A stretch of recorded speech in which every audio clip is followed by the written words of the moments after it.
Welcome, everyone, to the Men's Yoga Podcast. Today on the podcast, we have Paul Deniston. Paul Deniston is a Hatha Yoga, Vinyasa Yoga, Kundalini Yoga, Laughter Yoga.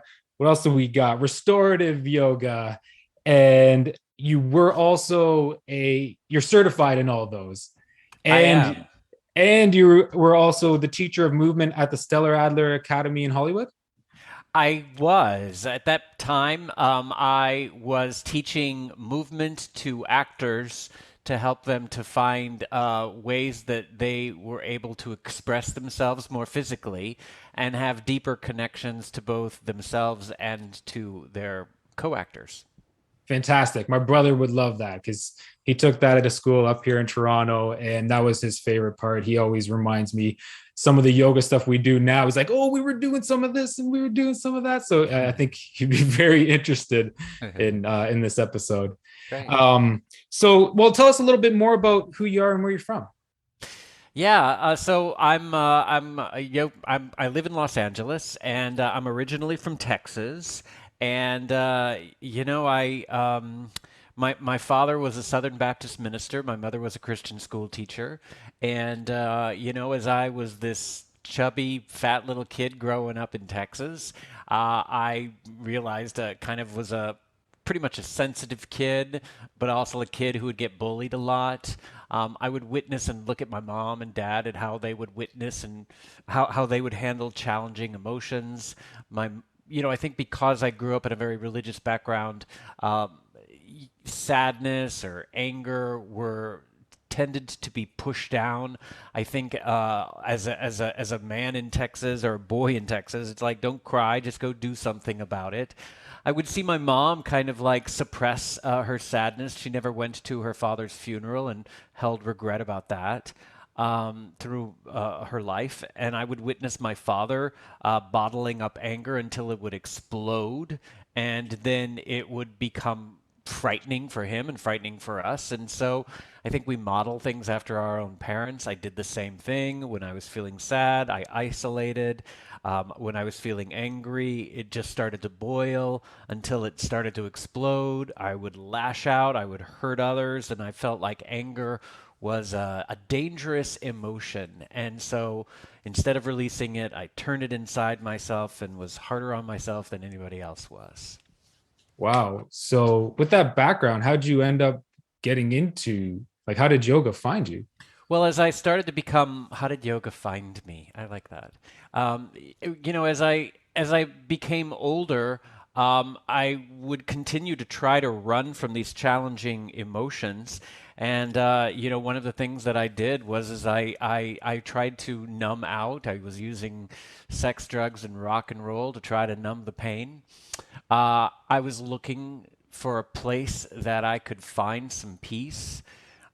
People told me about yoga, and I was like, you know what? Let me try this physical practice that maybe this will give me a place of peace. And, I remember in that first time of that yoga class, just times where I would be trembling and I could feel like I was suppressing and holding so much in my body.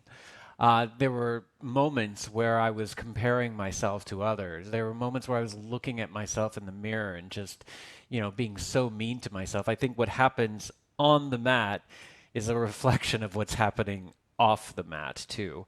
I remember the kindness of the teacher and how, her suggestion and kindness, even about saying you can rest whenever you need to, I think literally dropped me to my knees, and all of those challenging emotions that I had been suppressed or running away from all kind of caught up to me, and I allowed myself to be with it and to move with it. And I had this powerful release, and I was like, okay, I need to keep coming back to this. And I started to get curious, like, where am I holding this in my body? Where is this anger? Where is the sadness? How can I be with it? And how can I move with it? And so I started to become a teacher. And at that same time as I was becoming a teacher with yoga, I was also, again, teaching actors, again, ways to move that could have deeper expression and connection. And I just started to get fascinated as I became a teacher of all of those different modalities of yoga that you brought up earlier.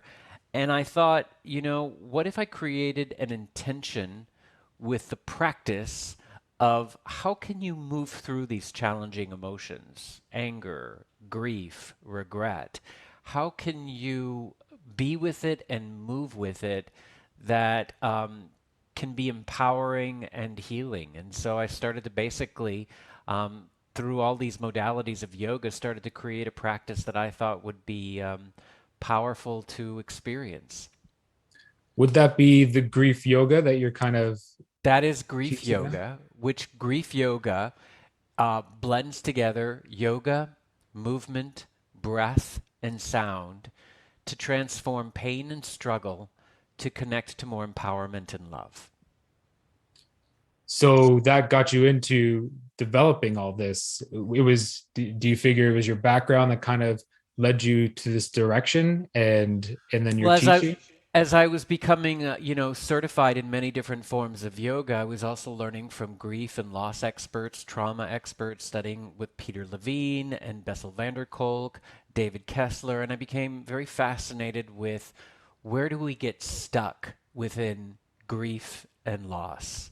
How do we get stuck within it? With maybe it's guilt or regrets, and I started to embody movements that replicated those specific techniques and areas, finding a way to just like I had created an entire practice with that intention of grief and loss, I started to break it down to specific techniques about grief and loss too. And as I started to develop this practice, I started to see how what I was doing was, because I was working with a lot of people with grief and trauma, the first objective was to help the student to feel safe in their body, to find ways that they can move the body in a safe way, to become curious about where they're holding, struggle in their body, then tapping into the next step, which is about expression, and that's where it's channeling the pain through using movement, breath, and sound. I spent so many decades running away from these challenging emotions that I thought, you know what if we channeled them in empowering ways and use them as fuel for healing? And that's the part of expression. Um, but then I was like, I don't want to leave the student in the pain, and so the next space that I guide them with is a place of connection. And when we're experiencing loss, we're literally disconnected from someone or something that we loved. And the meaning of what yoga means is union and connection. And within connection, they are flowing meditations that allow us to witness, where it is that we're struggling, or witness it within others, and using these flowing meditations to help guide us to connect to more grace, more love, more gratitude. And then the next step is about softening and surrender, which is based on a very restorative practice. It's ways that we can begin to wind down and gently stretch the body. And then finally, the next step is about evolution, and it's really focused on, after this loss, how can I move forward? Perhaps maybe even moving from this devastation and creating something meaningful behind it. And these are techniques using movement, breath, and sound that tap into perseverance, play, and purpose. When you mention getting stuck or grief or pain getting stuck, what do you mean by that? I think that because we haven't been taught to sometimes feel challenging emotions and we judge them, what can happen is we don't feel them and they can get stuck in the body, whether that be, I think it lives in many different places within our body. As far as like stuck, it could mean, the tension and the anxiety can sometimes get stuck and live up in the shoulders and the neck. I'm carrying the weight of the world on my shoulders. It can get stuck within the jaw. And sometimes because we can't express what we want or need, we begin with, because of that anxiety, grinding our teeth at night. It can get stuck in our head. Sometimes there's a place, a grief brain where it's hard to sometimes process and think. Or maybe, we're stuck in the past or have fear and anxiety of the future. Stuck could also mean a little bit within the chest. In our chest, it's where the love lives, but it's also where loss and grief lives. And a lot of the times we might not feel comfortable feeling the grief. And so that unresolved grief can cause chest pains. I speak from this personally within myself. And so it can live in the chest. I think that because we feel sometimes within loss a sense of powerlessness, that sometimes we can cause stomach aches. It can cause a churning, trying to process these challenging emotions. Stuck in our hips. I think that sometimes due to sexual trauma or childhood abuse, or we carry a lot of things within our hips and suppressed emotions. So I think that when I share the word stuck, it's sometimes people who have experienced deep loss. They're like, there's a sense of losing hope. I don't know how to move forward. It, Grief and loss is draining, and it can really weigh heavy completely on our mind and our body. Yeah, yeah, I'll agree heavily with that. Especially, I think mine's my lower back. I'm gonna have to say lower back region. Now, is there an area you see, like when you work with people, that may be a common area where people kind of hold it? The there's no one right way to grieve, and there's no one specific place where it gets stuck within our body. I think a grief is as unique as a fingerprint. And so as I work with people, it shows up all throughout the body. I think that I hear a lot of it within the spine. You mentioning your lower back, I think that's a common one. Um, but no, I think that it's more important for the person or the student to get curious about where am I holding it in my body, and to just to be with it and to start to identify that. So what would be the first step then? So we got pain in our back. What would you suggest being the Well, at the first first step? place I would do is to acknowledge it, and sometimes at the beginning of a class I'll have the student place their hand where they're holding pain. Sometimes because it's like, well, how do I know where I'm holding grief? One of the things that I can direct them to is to where are you holding pain in your body? And I mean, you're welcome to even just, if you're comfortable and you want to place your hands even just right there where you're holding the pain in your body, that's just first off a sense of acknowledging and awareness. And my hands immediately go up to my shoulders and neck because I know that for me that's one of the places that I hold it. But I think for this work, the first step is just about awareness and acknowledging what is, getting tapped into the breath, and then just start to begin to gently warm up the spine, so we can. So within this specific work, it's like we're going to not avoid the pain, but we're going to actually channel it in empowering ways. But first, it's really the first step is about developing awareness of it, developing awareness and a safe container within, and a way to move that we can find empowering ways to channel the pain through. Have you experienced like transformation within this? This work that I talk about, that I just described, awareness, expression, connection, surrender, and evolution, this is called the cycle of compassionate transformation. And that's the work that this is. So that's what this work is about. I Right. mean, have I witnessed transformation all the time? That is what this work is intended for. Out of the five, it's five, right? Yeah. Yeah. What is there one? Is there one that stands out more than another? Or are they all the It's same? interesting for me because I do this as a training for people too, and it's interesting for me to see like what really resonates with people. Perhaps for some people who, you know, I think expression is a powerful one because it's an acknowledgement of channeling and moving pain through. I think that connection is powerful for people because it's what they're needing. Um, Finding a place of surrender can be very empowering. So I mean, the fascinating thing about this is that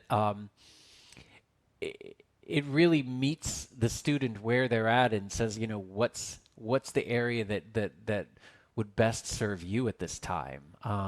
So I it's different for everybody. Just like everybody Mhm. holds, pain in their body in different ways. I think that place of the cycle is dependent upon perhaps uh, the particular loss that you've experienced and perhaps the particular background that you grew up in.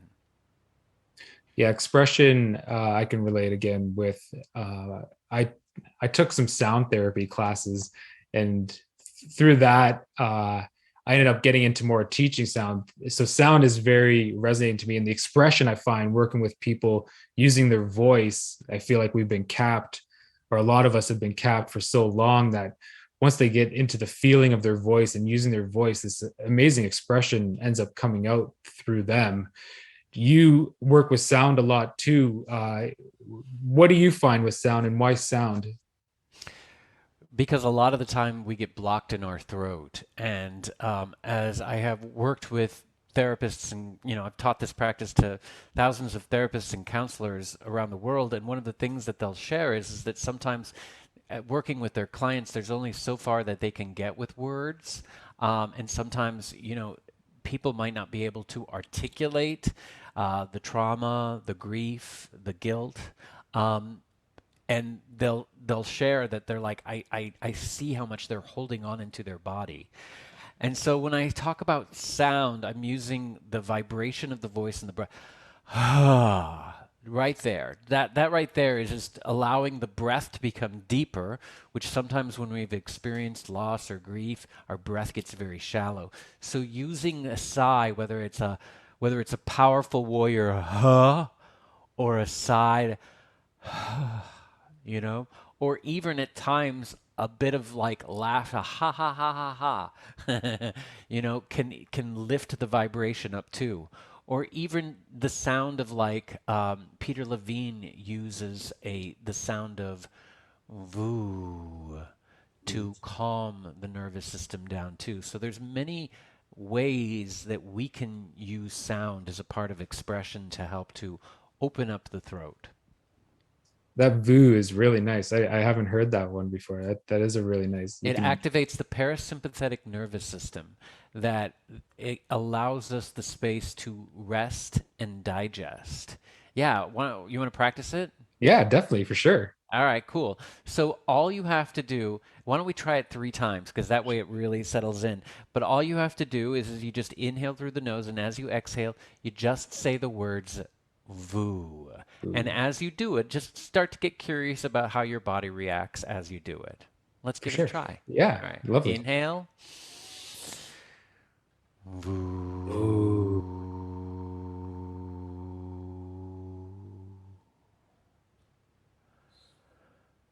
Voo.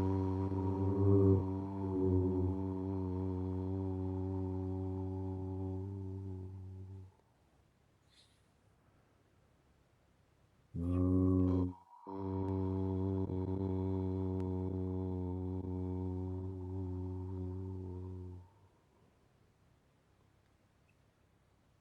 Yeah, I felt like a ton of relaxation at the very first moment. I had a lot of chills coming up the spine, a lot of chills kind of stimulated, and I noticed that V sound. For me, it feels like it's hitting below my belly button area. Mm. Ooh, it was kind of really generating Voo. energy down Right. there for me. I notice when I do it how much it helps me to deepen my breath. And usually, like every time I do it after the third time, I just feel my shoulders begin to kind of sink down a little bit more too. So Yeah, you I say really noticed that. Yeah. you felt Yeah. it in your lower back. Is that what you said? Or So your yeah, in my lower back and definitely kind of like I guess in my sacral area below the belly right? button area. That Isn't that V interesting? sound.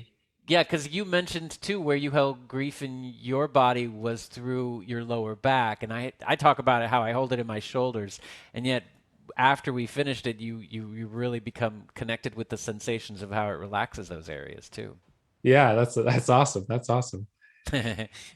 So you have a new book coming out. And now is this I your first book or your second book? It's my first. It's my Your first first. book? It's been a labor of love. It's interesting. I've been like, as I, trying to create a book based on on something experiential of yoga has not been an easy route because I was like, how do you really make this work for the student and stuff? So, yeah, the book is through Chronicle and it's developed in a way that really allows the student to work from home and really going through that cycle of compassionate transformation and really having these practical techniques that they can work with. And if you've got a lot of yoga teachers or something that's also on this that's listening here too. I mean, it's a great resource for yoga teachers to have, a lot of different techniques and tools to support their students too. But yeah, it's called Healing Through Yoga: Transform Loss into Empowerment, and it's being released through Chronicle Books January 18th. Oh, beautiful, beautiful. Is it stepping through like the five processes that you're doing? It's exactly it. It goes through the cycle of so each step: awareness, expression, connection, surrender, evolution. Each technique talks specifically about that step. It gives everything from like 10 to 15 different techniques for each of those techniques. It goes over case studies of clients and students that I have worked with that have gone through this process. And then at the end, the last chapter is about transformation. And it's about creating rituals, bringing these techniques together for a specific purpose, whether it's transforming anxiety into peace or transforming anger into purpose or transforming guilt into grace. It's really it's designed to address the problem and break through it in empowering ways that connect to more love, more purpose, more grace. You have online classes as well with this? I do, and if you go to healingthroughyoga.com, um, it actually provides for anybody who pre-orders the book um, a course. It's a free course for anybody who purchases the book on classes for this and a little bit of kind of like a guide to make the book experience more experiential for the student. Oh, cool, cool. What are we looking at a certain age group for this or I have taught this to everyone from the age of 5 to 90. This is a practice that is not about physical flexibility. This is not a practice where I'm putting the student into a pretzel. This is a practice that is about emotional liberation. So it is designed for everybody, and it is meant for emotional transformation. so we got is what does the structure of the book look like? Is it So like we got photos or how's that looking? yeah, there's probably I would say about 160 photos in there. So the book's probably about 242 pages. The first part is goes into kind of my history, my story of how my path through grief and loss, my path to creating this, and then each chapter, awareness, expression, connection, surrender, and evolution, talks a little bit about clients that I've worked with each of those specific areas. It talks about, what we're doing within this particular stage and then the specific techniques that support it. Who is this book made for? Anybody who's struggling, anybody who's gone through loss, anybody who wants to take a deeper dive into the mind body spirit connection, anybody who's dealing with pain who is ready to shift it, anybody who's kind of like wanting compassionate transformation. That's what it's designed for. It seems like it's coming out at a perfect time where almost the world could use something like this. Yeah, I think so. I think so. What has been your biggest learning experience?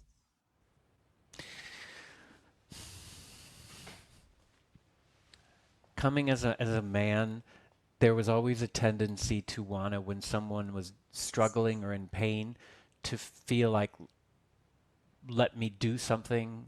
How can I, you know, bright side, think of the positive things. And through this work, um, something powerful has allowed me to see that the importance of just being with someone. The value of just listening to someone without feeling like I need to fix them. Um, the value of just being with the person, that was pretty powerful for me.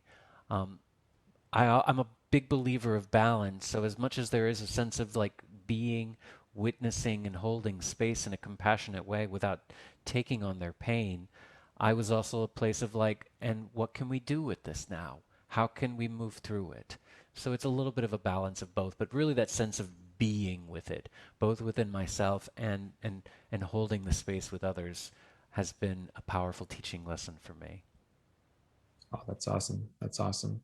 Where are your classes? Like where can people find you and learn So at more this about? point, because of COVID, it's all online. So griefyoga.com is a great place to go to for that.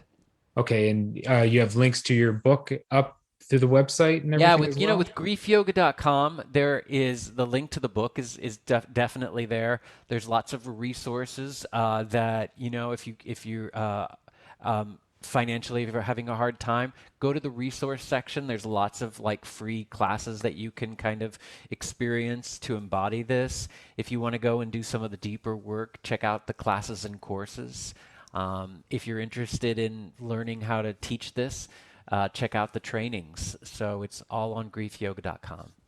Beautiful. Any social media that people can follow you on? Sure, Grief Yoga Grief over Yoga. there on Awesome. social on all social medias. Yeah. Nice and easy. Nice and easy. And I'll make sure to have all the links up in the show notes and everything as well. Great. Well, Paul, I really would like to thank you for coming on and sharing your experiences, your story about your new book. It seems fantastic. I'm looking forward to it coming out. And thanks again for joining us on the Men's Yoga podcast. And I would love to have you back on and even explore a bit of laughter yoga. Amen to that. We need a little bit more laughter in our life. You I got think it. so. How about we incorporate some laughter in the new year? I think that's a great idea. That's a great idea. You got it.